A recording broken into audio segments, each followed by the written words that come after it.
Her en introduktion til oxidationstal. Introduktionen vil dække det, vi har behov for at vide for at kunne tildele oxidationstal. Oxidationstallet er antallet af afgivende elektroner. Så hvis man for eksempel har en natriumion, så er natriumatomet jo afgivet 1 elektron, så den vil have et oxidationstal på +1. Hvis man nu havde en sulfidion, S2-, så har den ikke afgivet elektroner, den har optaget elektroner, altså det modsatte af afgive. Så det vil sige, at den har afgivet -2 elektroner. Så den har oxidationstal -2. For simple ioner, der bare består af et atom, så er ladningen det samme som oxidationstallet. Lad os prøve at lave et lidt mere kompliceret eksempel. Vi har taget HCl. Jeg har heroppe skrevet en almindelig strukturformel. Jeg har tegnet en elektronprikformel hernede, og den ene elektron, de 2 elektroner, der er her, er fra hydrogen, derfor den farve rød, og de sidste 7 kommer fra klor, som har 7 elektroner i yderste skal. Det elektronpar her, det er ikke helt jævnt fordelt. Det er sådan, at klor trækker mere i elektronerne, end hydrogen gør. Klor har en højere elektronegativitet. Nogle af jer har måske set den figur hernede, ellers så kommer I til at se den mange gange i det næste stykke tid. Den er bag i basiskemi B. Og her der kan man finde klor. Den står her. Han har en elektronegativitet på 3,0, mens hydrogen har en elektronegativitet på omkring 2,1. Og det betyder, at elektronerne bruger mere af deres tid over ved kloratomet, end de gør ved hydrogenatomet. Det man så siger, det er, at den elektron hydrogen havde her, fordi den bruger mere tid over hos klor, så er den reelt set, eller formelt set, afgivet til kloratomet, så hydrogen er gået af med en elektron, og kloratomet har modtaget en. Så derfor får hydrogenet et oxidationstal på +1, og kloratomet får et oxidationstal på -1, fordi den modtager den elektron.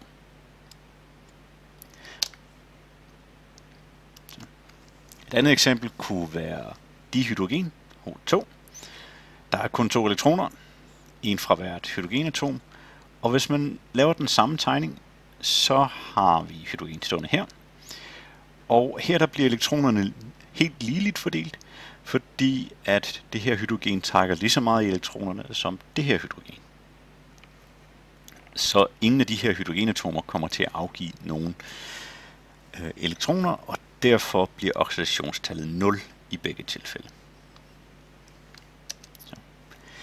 Hvis vi skal have nogle lidt mere generelle regler for oxidationstal, så er den første regel, at hydrogen er bundet til et mere elektronegativt grundstof, så ender den med at have oxidationstallet +1. Oxygen ender meget tit i -2, og det gør den, når den er bundet til et mindre elektronegativt grundstof. Og hvis I kigger i tabellen, jeg viste før, eller bag i bogen, så vil I se, at langt de fleste grundstoffer er mindre elektronegative end oxygen. Så oxygen har meget tit -2. Den næste regel er, at summen af alle oxidationstallene for alle atomerne er lig med formelenhedens ladning. Og der måtte godt have været et mellemrum der i teksten. Undskyld. Hvis jeg har et rent grundstof, så er oxidationstallet på 0, fordi så er alle atomerne ens. Og den sidste, hvis jeg har en simpel ion, som den jeg startede med at vise, så er oxidationstallet lige med ladningen på ionen. Godt. Lad os prøve et par eksempler. Lad os starte med dikromationen herovre. 2 kromatomer, 7 oxygenatomer, en ladning -2. Vi starter med at sige, at oxygen er bundet til noget, der er mindre elektronegativt. Den er nemlig bundet til krom, og derfor har den oxidationstallet -2. Hvis vi så lægger oxidationstallene for alle atomerne sammen, så skal det jo give ladningen. Sjovt nok også -2 her. Så hvis vi tager oxidationstallene for de 7 oxygenatomer, så er der så 7 gange -2, det er -14.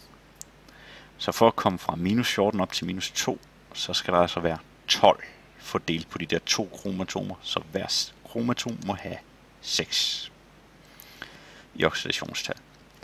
Og så kan man prøve at kontrollere ved at regne alle oxidationstallene sammen og så se. 7 gange har vi -2 i oxidationstal, det er vores oxygenatomer.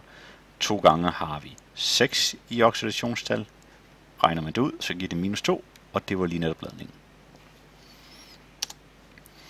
Hvis vi kigger på det næste eksempel herover med metanol, så har vi igen et oxygenatom.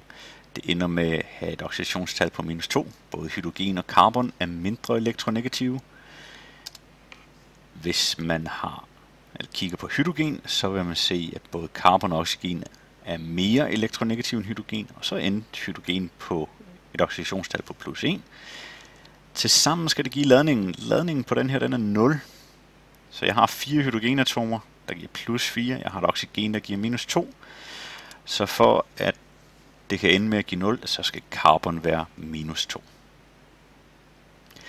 Hvis I kan lave den her slags udregninger, så vil I kunne tildele oxidationstal på langt de fleste forbindelser, som I kommer ud fra både i kemi B eller kemi C.